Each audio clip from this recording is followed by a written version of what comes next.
record this. So cloud computing, I will talk about AWS as an example.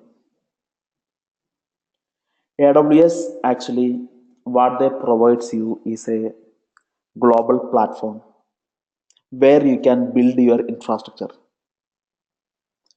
What is mean by an infrastructure? Infrastructure can be anything. Maybe think about your college lab, right? You need a college lab. For that your students can work there or do their job there, or inside your office you have an infrastructure, the complete infrastructure to which it will contain a number of laptops of individual developers and individual employees, and all their laptops are connected with a network cable. The other end of the network cable is connected to a hub device, right? On below your cabin, and from that device, it is called a hub device. From that hub device another cable goes to your server room. Probably you don't see it. Another cable go till the server room and it is connected to some switch in the server room. That switch itself is connected to some router or some gateway device. Then from the gateway device it is connected to your internet service provider, Airtel or Tata, their routers it will connect to. So this is the way you would be accessing the internet. So infrastructure can involve different things. It can involve different laptops, different gateway devices, network routers, switches, right? Then some storage devices. In your office probably they would keep some storage devices to which people can upload files into. Then there can be some databases to which you can connect to. So like that, a infrastructure can contain a lot of things. True. So infrastructure is used for different purposes. If you have a software, if you are a software company and you have a software, even you need to set up a infrastructure where you want to run the software, right? Sometimes people will set up a infrastructure. Not sometimes, every company who have a software product, their product need to be set up inside an infrastructure. It can contain a number of machines, can be Linux computers and Windows computers. Probably I would call them server rather than computers. And there can be some database devices, some storage devices, everything. There can be lot of devices in this infrastructure. Probably you have a software application, it is distributed across this infrastructure. Think about this. I mean, think about google.com. This is you. From your laptop you open your browser and access google.com. Probably this is a infrastructure which Google has set up, and Google is running their software in this infrastructure. Basically, Google set up this infrastructure so that it can serve people all over the world. Those who access google.com, they will get the page, they will be served by this infrastructure. So this is me. From my laptop I browse google.com. I am going to hit one of the machine in the Google infrastructure, and I will request that machine give me the pages of google.com. Probably this is the front end machine, it has the pages of google.com. The pages is given to me. Then I am searching for some string, right? I want to search for something, right? Right, the list of countries or something I am searching in Google. My search string will be passed to this machine in another request, and probably this machine need to contact some other machine, right?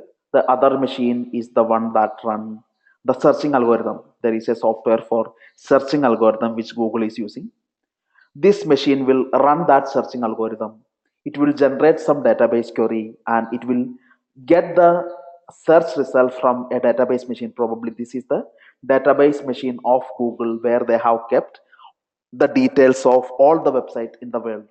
So probably the query this machine run will get the search result from this machine, and finally that search result is given to me, and then I can see them in my browser. So what I'm trying to say is, probably this is not the actual scenario how Google has set it up, but in any software infrastructure there are a number of machines that work together that would serve you your request. For example, you want to order something from Amazon website, Flipkart.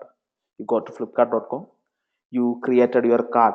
Probably this is the machine in the Flipkart infrastructure that is responsible for setting up your cart. And this is the machine responsible for connecting you to a payment gateway. This is the machine that would give you the search result. When you are searching for a particular product, the search result is given by this. So what I'm trying to say is there would be number of machines in every infrastructure which work together to provide you your software. So every company who need to run their software, who need to serve their software to public, they need a infrastructure to run.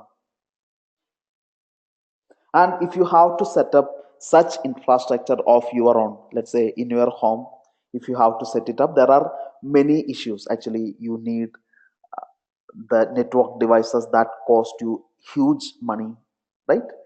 There are any power issues can happen or internet issues can happen at your home.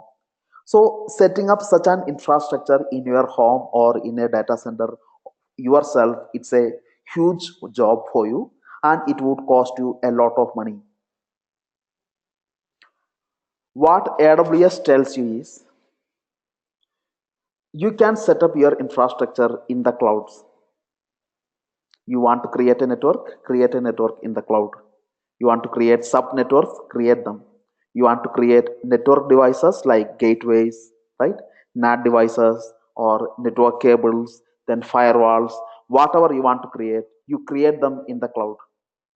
If you want to create Linux machine, Windows machine, databases, storage devices, whatever it is, you add those devices in your infrastructure in the cloud. You run your software in that cloud, and that infrastructure will serve your software to your customers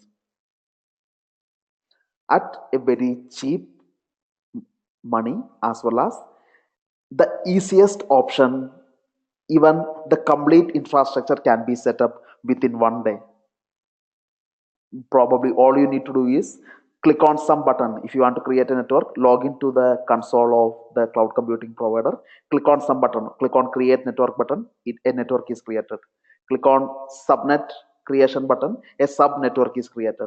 Click on create a machine, a Linux machine is created. Click on create a Windows machine, Windows machine is created. So whatever you need, how you want to set up your infrastructure, everything you can do just by clicking some button, or maybe by running some script in a completely automated way. That is also possible. So you don't have the headache of managing the infrastructure your own. AWS would give you a managed infrastructure. Of course, the machine you need to manage, right? Your software you need to manage, but the infrastructure part, the networking, you don't need to worry about the internet connection, right? You don't need to worry about buying network devices for huge money when you can create a free network in AWS. So like that, you get a lot of benefits and you need to pay only when you use them. Let's say you created a machine and if you are not using that machine, AWS will not charge you. So you get a lot of flexibility. If you want to take a backup of the machine, all you need to do is click on some button. The entire machine will be backed up. Entire hard disk can be backed up. Right? Lot of flexibility you will get with cloud computing. So your project would be, I talked about some final project that you need to do, right? What you would set up is you will set up a simple web application. Web application is nothing but google.com is a web application. Any software which is served through a browser through HTTP request, it's a web application. So you would set up a sample web application and you would set up that software in the infrastructure which you set up in the cloud. You will create an infrastructure which will contain multiple machines and database devices and everything, and your infrastructure should be highly available. It should be fault tolerant and it should be scalable. I will tell you what these terms means in a brief. Highly available means you are running a software in the infrastructure. That software should be available all the time, no matter what happens inside your infrastructure. Sometimes inside your infrastructure some machine can go down, this machine can get some network issues, the other database machine will have some load issues, the CPU and memory is very less on that machine. Those kind of issues you can expect in this infrastructure. No matter what issues happens inside your infrastructure, your software product is not affected. It is available to your customers. That is what mean by the term high availability. Always the software should be available to your customers. So there should not be any interruption to your business, right? I mean, if there is a problem with your software, there is a problem with your business. So high availability is more like a generic term that talks about whatever happens, your software should be available. Fault tolerance also has the special meaning. Let's say some component inside your infrastructure breaks, this machine got shut down completely.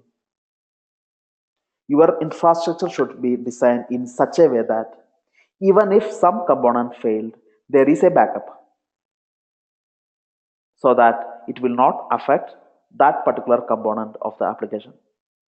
Always there you would keep a backup for each component. If one component fail, it will switch to the next one, something like that. So that is what I mean by fault tolerance. Scalable means, let's say the request, your software, google.com. Today google.com has request from 1 million users. Tomorrow the request would be from 2 million users, right? Sometimes the usage of the application can be huge. So if the usage is getting very much high, probably your infrastructure should be automatically add the machine so that this infrastructure would serve your application. Even if the load is high, some additional machine will get created automatically that will serve the additional load. So the infrastructure should self-serve without any human intervention. So we will actually see, I mean, these terms we will see in detail when we learn AWS. While you finish your small assignments and project, you would get a clear idea. And this could be an optional work that you want to do, the complete project, set up such a infrastructure. So that's pretty much about cloud computing. I hope you got an idea. And then we'll just have a basic introduction about DevOps. The main